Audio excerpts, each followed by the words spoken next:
Hello बच्चों, NEET VNM chemistry में आप लोगों का बहुत बहुत स्वागत है।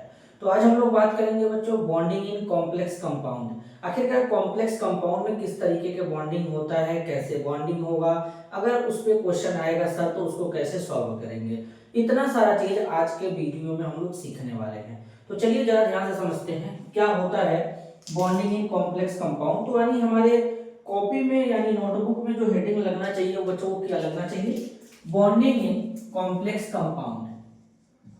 Bonding in complex compound.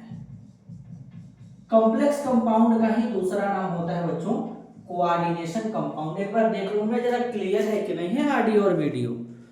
बिल्कुल क्लियर है बच्चों। चलिए तो देखो जो कॉम्प्लेक्स कंपाउंड में बॉन्डिंग होता है ना वो तीन चार तरीके से होता है। वैसे अलग अलग थ्योरी अपना अलग अलग तरीके से एक्सप्लेन करती है। कौन कौन से थ्योरी हैं जो बॉन्डिंग इन कॉम्प्लेक्स कंपाउंड को एक्सप्लेन करती हैं। तो जैसे मैं तुमको बता दूं बेटा, जिसमें से हमारा एक आ जाएगा valence bond theory. Valence bond theory. Valence bond theory को हम लोग क्या कहते हैं बेटा, शॉर्ट में इसे वीबीटी लिखते हैं। क्या लिखते हैं, वीबीटी लिखते हैं। दूसरा हमारा आ जाएगा बच्चों crystal field theory. Crystal field theory short में इसे बेटा हम लोग सीएफटी लिखते हैं। क्या लिखते हैं, सीएफटी लिखते हैं। तीसरा क्या हो जाएगा बच्चों, लिगेंड फील्ड थ्योरी, जिसे शॉर्ट में हम लोग एलएफटी लिखते हैं बच्चों। क्या लिखते हैं, एलएफटी लिखते हैं। चौथा आ जाएगा बच्चों मॉलिक्यूलर ऑर्बिटल थ्योरी, जिसे शॉर्ट में हम लोग एमओटी लिखते हैं। सर मॉलिक्यूलर ऑर्बिटल थ्योरी तो नाम सुना सुना लग रहा है, कहां पे सुने थे बेटा, केमिकल बॉन्डिंग नामक चैप्टर था जो 11th में, उसमें हम लोग सुने थे मॉलिक्यूलर ऑर्बिटल थ्योरी एमओटी। ठीक है, तो ये थ्योरी होती है। वैलेंस बॉन्ड थ्योरी भी वहां पे पढ़े थे, सिग्मा पाई का concept, overlapping of atomic orbital. ठीक है, तो ये यहाँ पे हम लोग समझने वाले हैं। अब सर हम लोग क्या समझने वाले हैं, हम लोग इसमें से दो एक्सप्लेन करेंगे जिससे हमारा काम कंप्लीट हो जाएगा। बोर्ड से नीट लेवल तक का यहां से मामला फिट हो जाएगा। ठीक है, नीट हो गया, जेई हो गया, बोर्ड से ये ठीक है यहाँ तक, इसके बाद बात करना ही नहीं है। तो दो थ्योरी के बारे में बेटा हम लोग एक्सप्लेन करेंगे। तो सबसे पहला थ्योरी जो एक्सप्लेन करेंगे वो होगा वैलेंस बॉन्ड थ्योरी। चलिए वैलेंस बॉन्ड थ्योरी को समझते हैं। ठीक है, मैंने बता दिया कौन कौन सा थ्योरी था जिसमें से अपन डिस्कस करने वाले हैं वैलेंस बॉन्ड थ्योरी। अब वैलेंस बॉन्ड थ्योरी क्या होता है सबसे पहले ये समझेंगे। ठीक है, देखो वैलेंस बॉन्ड थ्योरी कहता है कि जो मेटल और लिगेंड के बीच में जो बॉन्ड होता है बेटा वो कोवैलेंट बॉन्ड होता है। यहाँ पे एटॉमिक ऑर्बिटल का ओवरलैपिंग होता है। ठीक है, तो यहाँ पे कोवैलेंट बॉन्ड होते हैं। वहीं पे जो क्रिस्टल फील्ड थ्योरी होता है वो बताता है कि मेटल और लिगेंड के बीच में इलेक्ट्रोस्टैटिक इंटरेक्शन होता है, आयनिक इंटरेक्शन होता है। तो हम लोग वैलेंस बॉन्ड थ्योरी के अकॉर्डिंग चलेंगे तो जो मेटल और लिगेंड के बीच में जो इंटरेक्शन होगा वो कोवैलेंट होगा, और अगर क्रिस्टल फील्ड थ्योरी के अकॉर्डिंग चलेंगे तो वो जो इंटरेक्शन होगा वो इलेक्ट्रोस्टैटिक होगा। तो अभी वैलेंस बॉन्ड थ्योरी देख रहे हैं तो मेटल और लिगेंड के बीच में जो इंटरेक्शन होगा कैसा होगा बच्चों, कोवैलेंट होगा। तो ये आपका हो गया लिगेंड और ये आपका हो गया मेटल। इनके बीच में जो इंटरेक्शन होगा तो इंटरेक्शन कैसे होगा, ये मेटल हो गया, यहाँ पे ये आपका लिगेंड हो गया, ये मेटल हो गया। तो इनके बीच में इस तरीके से ऑर्बिटल का ओवरलैपिंग होगा, ये वाला, और इस तरीके से ओवरलैपिंग होगा। इसे ओवरलैपिंग जोन बोलेंगे और इसे कोवैलेंट इंटरेक्शन बोल देंगे। इंटरेक्शन, ये कोवैलेंट इंटरेक्शन हो जाएगा। क्लियर है। अब जब कोवैलेंट इंटरेक्शन हो जाएगा तो इसमें हमको क्या देखना है, कोऑर्डिनेशन नंबर 4 देखना है, कोऑर्डिनेशन नंबर 5 देखना है, कोऑर्डिनेशन नंबर 6 देखना है। ध्यान से समझना, हमें ये तो पता चल गया कि वैलेंस बॉन्ड थ्योरी के अकॉर्डिंग हमारा जो मेटल और लिगेंड के बीच में इंटरेक्शन होता है कोवैलेंट होता है। इस थ्योरी के बहुत सारे ड्रॉबैक भी हैं, जैसे कि कलर को एक्सप्लेन नहीं कर पाया, कॉम्प्लेक्स कंपाउंड के मैग्नेटिक बिहेवियर को एक्सप्लेन नहीं कर पाया, स्टेबिलिटी को नहीं एक्सप्लेन कर पाया, ऐसे बहुत सारे इसके ड्रॉबैक भी हैं। तो इससे क्वेश्चन कैसे करेंगे सर, पहले धीरे धीरे मैं चीजों को एक्सप्लेन करता जा रहा हूं, समझ लेना, उसके बेसिस पे क्वेश्चन कर लेंगे अपन। तो देखो अब यहाँ पे कोऑर्डिनेशन नंबर देखेंगे। ध्यान से समझना, इसके अकॉर्डिंग अगर हमारे पास कोऑर्डिनेशन नंबर 4 होगा, तो कोऑर्डिनेशन नंबर 4 होगा तो इसमें जो हाइब्रिडाइजेशन हो जाएगा वो क्या हो जाएगा, sp3 हो जाएगा। और जो यहाँ पे तुम्हारा ज्योमेट्री मिलेगा बेटा, वो ज्योमेट्री कैसा मिलेगा, टेट्राहेड्रल मिलेगा। टीडी का मतलब टेट्राहेड्रल, ध्यान से समझ लेना, टीडी का मतलब क्या हो जाएगा, टेट्राहेड्रल मिल जाएगा। ठीक है, अगर एक कोऑर्डिनेशन नंबर 4 तुमको दो पढ़ना है, कोऑर्डिनेशन नंबर 4 तुमको दो पढ़ना है, एक तो sp3 जिसमें टेट्राहेड्रल होगा और एक dsp2 जिसमें तुमको स्क्वायर प्लेनर ज्योमेट्री मिलेगा, स्क्वायर प्लेनर ज्योमेट्री मिलेगा। ठीक है, फिर हम जंप करेंगे कोऑर्डिनेशन नंबर 5 पे। कोऑर्डिनेशन नंबर 5 में जो हाइब्रिडाइजेशन होगा sp3d होगा। ठीक है, इसमें स्ट्रक्चर जो होगा tbp होगा, शॉर्ट में tbp कहते हैं, पूरा नाम है ट्राइगोनल बाई पिरामिडल, ये यहां पे बन जाएगा। फिर कोऑर्डिनेशन नंबर 6 में तुम्हारा हो जाएगा sp3d2, sp3d2 होगा, जिसे हम लोग बोलेंगे बच्चों, क्या बोलेंगे, ऑक्टाहेड्रल, शॉर्ट में OH लिखते हैं, और इसे बोलेंगे क्या, ऑक्टाहेड्रल। ठीक है, फिर कोऑर्डिनेशन नंबर 6 एक और होगा जिसमें तुम्हारा हाइब्रिडाइजेशन मिल सकता है d2sp3, और इसे हम लोग भी ऑक्टाहेड्रल ही बोलेंगे, ये भी हमारा ऑक्टाहेड्रल ही होगा। तो सबसे पहले क्या समझना है, यहाँ पे हमको यहाँ पे देखेंगे कोऑर्डिनेशन नंबर 4 में दो ज्योमेट्री दे पढ़ना है, एक sp3 दूसरा स्क्वायर प्लेनर। कोऑर्डिनेशन नंबर 5 पे केवल एक पढ़ना है, trigonal bipyramidal sp3d। Coordination number 6 में दो, यहाँ पे एक ही ज्योमेट्री है, बस हाइब्रिडाइजेशन में चेंज है, एक sp3d2 दूसरा d2sp3, दोनों में ज्योमेट्री ऑक्टाहेड्रल ही बनने वाला है। अब ये d2sp3 sp3d2 का कॉन्सेप्ट क्या है ये मैं समझाऊंगा, उससे पहले ये स्क्रीनशॉट ले लो, स्क्रीनशॉट ले लो।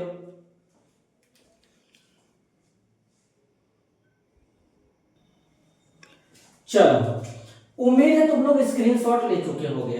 अब मैं जरा बाहर वाले और अंदर वाले डी ऑर्बिटल का यूज बताता हूं। जब हमारा जो मेटल है, जब वो लिगेंड के साथ में कंबाइन होकर के कॉम्प्लेक्स कंपाउंड का फॉर्मेशन करेगा, तो अगर उस टाइम पे क्या करेगा, अगर बाहर वाला डी ऑर्बिटल यूज करेगा तो डी बाहर लिखेंगे, और अगर अंदर वाला डी ऑर्बिटल यूज करेगा तो डी अंदर की तरफ लिखेंगे। अब इन दोनों में डिफरेंस क्या होगा ये देखना, क्वेश्चन कैसे पूछेगा।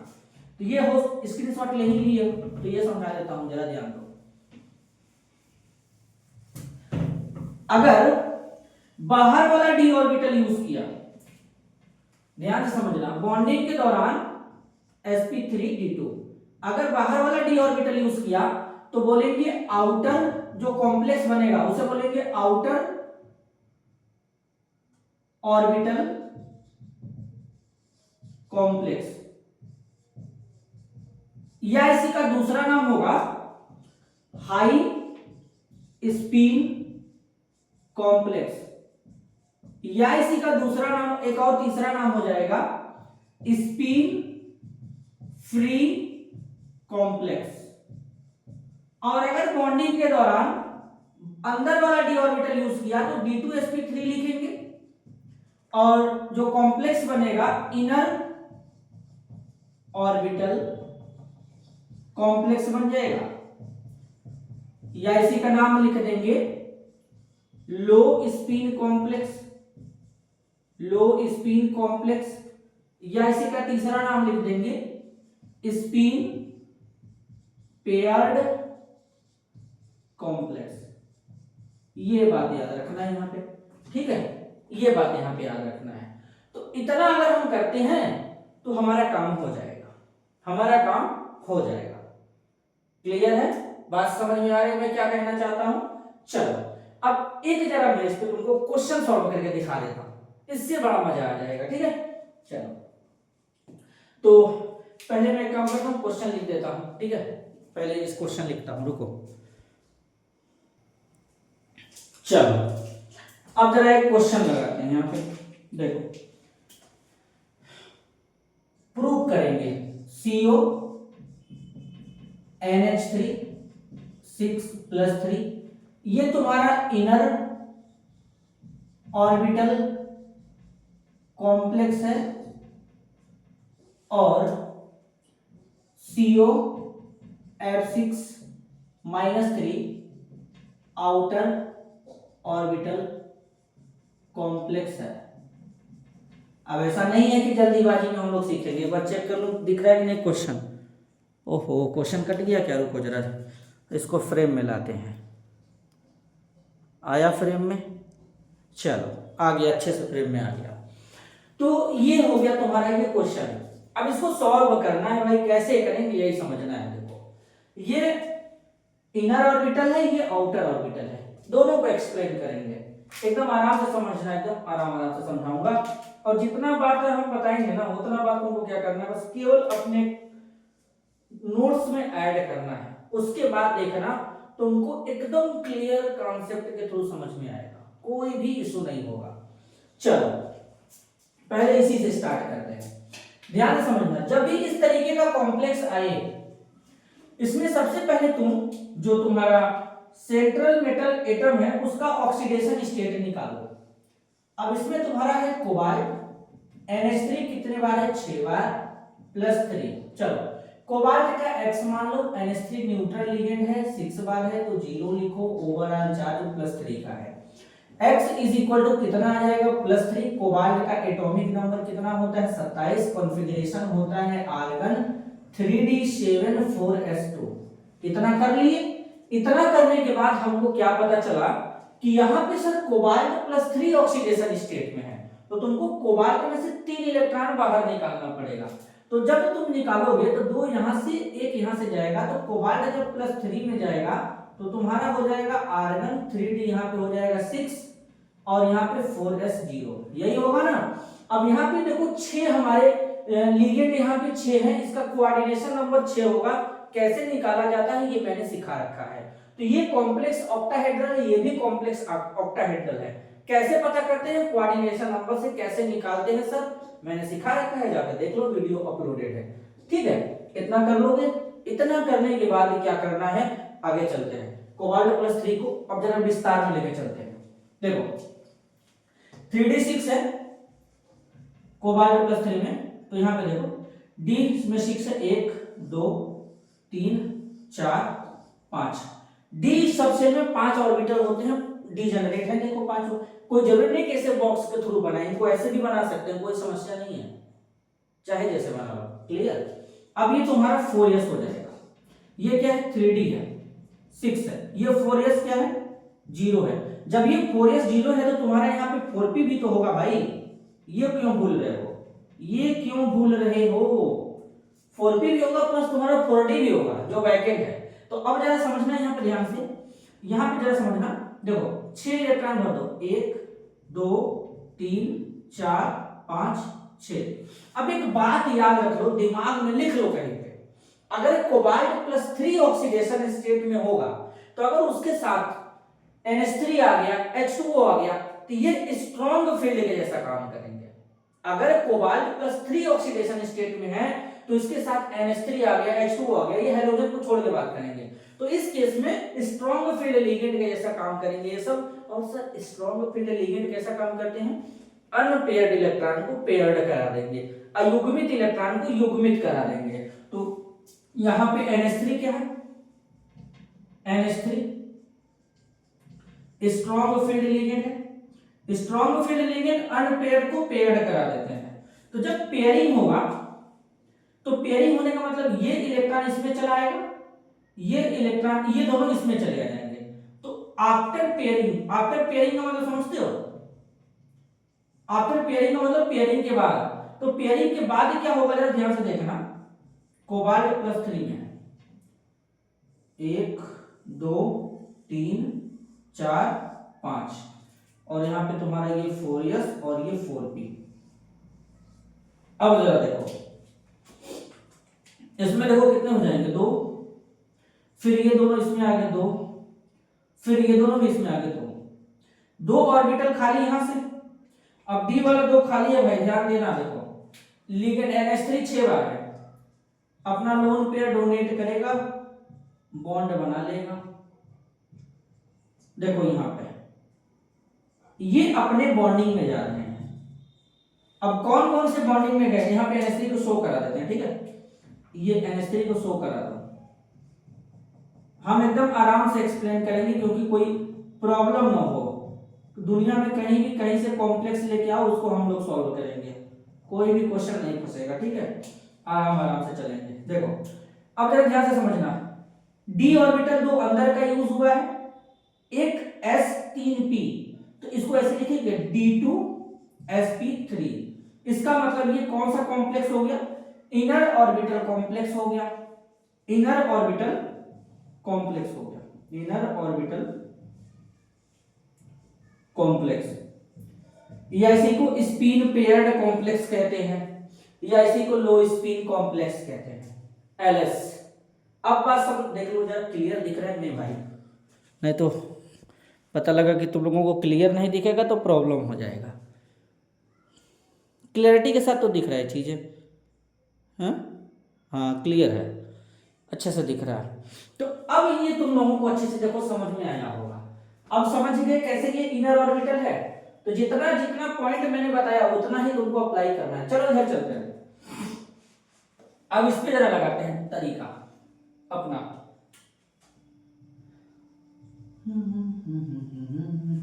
चलो अब इसको जरा एक्सप्लेन करते हैं, फिर वही तरीका पहला वाला लगा लो। पहले ऑक्सीडेशन स्टेट कैलकुलेट कर लो। कोबाल्ट है F6 पर -3, कोबाल्ट का X मान लो, ये फ्लोराइड आयन होता है जब सब F- के फॉर्म में होता है, तो इसका जो चार्ज होता है -1 का होता है, तो यहाँ पे 6 लिख दो इंटू यहाँ पे -1 लिख दो। इतना लिखने के बाद देखो क्या करेंगे, इतना लिखने के बाद ओवरऑल चार्ज क्या है -3 का है, तो x इज इक्वल टू कितना आ जाएगा +3। कोबाल्ट का एटॉमिक नंबर कितना होता है 27 होता है, देखो यहाँ पे 27। कॉन्फ़िगरेशन कंडेंस्ड फॉर्म में आर्गन लगा के 3d7 4s2 कर दो, +3 का चार्ज है तो इलेक्ट्रॉन निकाल लो, तो देखो फिर से कोबाल्ट +3 आपका आ जाएगा आर्गन, फिर यहाँ से देख लो 3d6 है 4s2 4p0। अब यहाँ पे 4p0 है, एक मिनट गिर गया, ये उठा लें, 4p0 हो गया ना। अब देखना जरा, अरे यार रख लेते हैं, यहाँ से 2 ले लेते हैं। देखो अब क्या करना है, अब इतना करने के बाद चलो कोबाल्ट +3 में गया, ठीक है, इतना कर लिए। अंदर 3d6 है, ये 3d6 है। अब देखो ये 3d6 जो है यहां पे बना लेते हैं 3 4 5, तो 3d6 में 6 इलेक्ट्रॉन भर दो, 1 2 3 4 5, यहाँ पे 6, यहाँ पे क्या है 4s नहीं रहेगा, 0 रहेगा ना भाई, तो ये तुम्हारा 4s0, ये 3d6 है। अब देखो 4p भी बना लो, ये तुम्हारा 4p क्या है 0 है। इसके बाद 4p इसको जरा ऊपर बना लेते हैं, क्योंकि मैं कुछ यहाँ पे यूज करूंगा भाई तुम लोग के सामने है। तो ये तुम्हारा 4s0 है, ये तुम्हारा 4p0 है। अब इसके बाद देखना क्या हो जाएगा, यहाँ पे 4d भी है, वैकेंट है, इसके पास कोई इलेक्ट्रॉन वगैरह है नहीं, 1 2 3 4 5 हो गए ना। अब देखो ये तुम्हारा है 4d0, तो अब यहाँ पे क्या है कि जो हमारा F- है, ये जो F- है ये तुम्हारा वीक फील्ड लिगेंड है। वीक फील्ड लिगेंड में क्या करते हैं कि ये कभी भी इलेक्ट्रॉन को पेयर्ड नहीं कराते हैं, अनपेयर्ड इलेक्ट्रॉन को पेयर्ड नहीं कराएंगे, तो ये तो ऐसे ही रहने वाला है। तो तुम्हारा क्या हो जाएगा, यहाँ पे देख लो समझ लो, तो इस केस में तुम्हारा इसका जो तुम्हारा बनेगा, ये यहाँ पे ये जो तुमने ये बनाया है ना, इसको कोबाल्ट +3 मत लिखो, यहाँ पे इसको ऐसे लिखो, ऐसे CONH3 6+3, ऐसे अच्छा लगेगा। क्यों? क्योंकि भाई साथ में कॉम्प्लेक्स बन गया ना। तो अब यहाँ पे हम कॉम्प्लेक्स बनाएंगे, तो जब कॉम्प्लेक्स बनाएंगे तो यहाँ पे देखो COF6-3। अब जरा देखना इसमें चलते हैं, कोबाल्ट का कॉन्फ़िगरेशन देखते हैं। 3d6 एज इट इज रहेगा, तो इसको रख लेते हैं ऐसे ही। अब यहाँ पे 4s से स्टार्ट करते हैं, ये 3d6 हो गया ना, अब देखो 4s है, एक 4s हो गया तुम्हारा, 1 2 3 4p हो गया। अब d 5 बना लो, 1 2 3 4 5, ठीक है, ये हो गया तुम्हारा। इसको भी शो करा ही देते हैं, 1 2 3 4 5। तो इसमें से तुम्हारा तो ये क्या है, तुम्हारा 3d6 है, इसको दिखा लो, 2 3 4 5 6, इसमें 4 तुम्हारा अनपेयर्ड इलेक्ट्रॉन दिखेगा। अब F माइनस कितने बार है, 6 बार है, तो यहाँ से लाओ F माइनस, यहाँ से अब बॉन्ड बना लेगा तो चार्ज हट जाएगा, तो ऐसे ऐसे लगा दो, दो दो इलेक्ट्रॉन भर दो। देखो यहां पे देखो, एक S 3P 2D sp3d2 ये यूज हुआ है। इसको क्या बोलेंगे, आउटर ऑर्बिटल कॉम्प्लेक्स, या इसी को हाई स्पिन कॉम्प्लेक्स, या इसी को स्पिन फ्री कॉम्प्लेक्स कहते हैं। तो इसमें पेयरिंग नहीं हुआ, इसमें पेयरिंग हुआ। तो ये कहानी यहाँ पे बेसिकली चलती है। तो इस तरीके से ये तुम्हारा आउटर ऑर्बिटल हो गया, ये इनर ऑर्बिटल हो गया। तो इस तरीके से दोनों में डिफरेंशिएट करते हैं। इसी तरीके से मजेदार क्वेश्चन हम लोग और भी करेंगे। आज के लिए बस इतना ही कर लेते हैं, तो क्या है कि ये लेक्चर बहुत बड़ा हो जाएगा, अगर बड़ा हो जाएगा तो फिर दिक्कत होता है ना, इसलिए इसको समझो। फिर जब हम अगले लेक्चर में आएंगे तो अभी तो मैंने समझाया इनर ऑर्बिटल क्या होते हैं, अगले लेक्चर में हम लोग मैग्नेटिक प्रॉपर्टी, कैसे मैग्नेटिक मोमेंट निकालेंगे, ये सब भी पूछा करता है एग्जाम में, तो इसको भी मैं सिखा दूंगा। ठीक है, तो आज के लिए बस इतना ही, मिलते हैं अगले वीडियो में, तब तक के लिए धन्यवाद, नमस्कार।